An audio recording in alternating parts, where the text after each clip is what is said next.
Quite clear, Brit. The question he was asked whether or not he's drawing a line in the sand, and the Speaker wanted to make that clear that he is not. But he says repeatedly what he wants to do is sit down and negotiate with the President. Now, is that the give and take that is yet to give?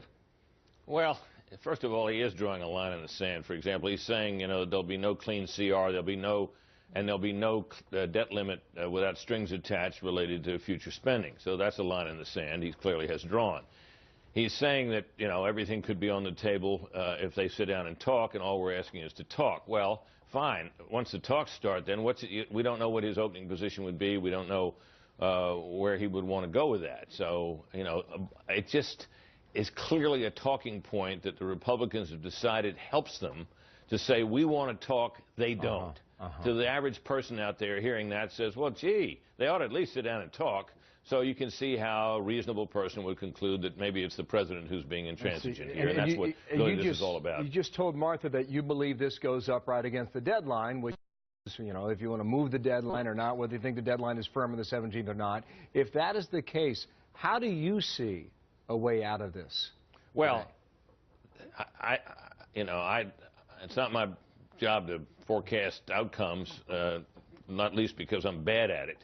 But what I would think is that is that there will be a negotiation about raising the debt ceiling, and the Republicans will try to get some further spending restraint as a condition, and the administration will in the end have to give them something, because if you give them nothing, you don't get the debt ceiling increased. Raising it is unpopular, and you don't get a deal, and they need a deal. Do you see sequester 2.0 coming?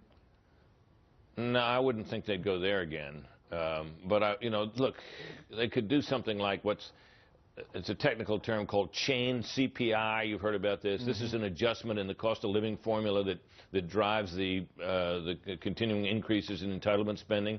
It's not a huge adjustment. It's a small one, particularly at first. But over time, it does save some money. But it's something.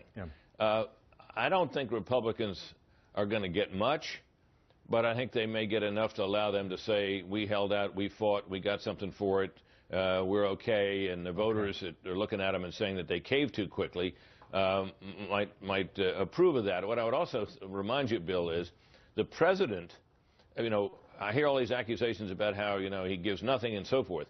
There's a whole cadre of people on the left who think the President is President Cave-In, that he gives in too much, that he's too willing to negotiate, that he offers Republicans too much. So that's the politics that he's facing. It's striking, you know, that in some ways they're a mirror image of each other. It's great to get your insight. Thank you, Brit. We'll see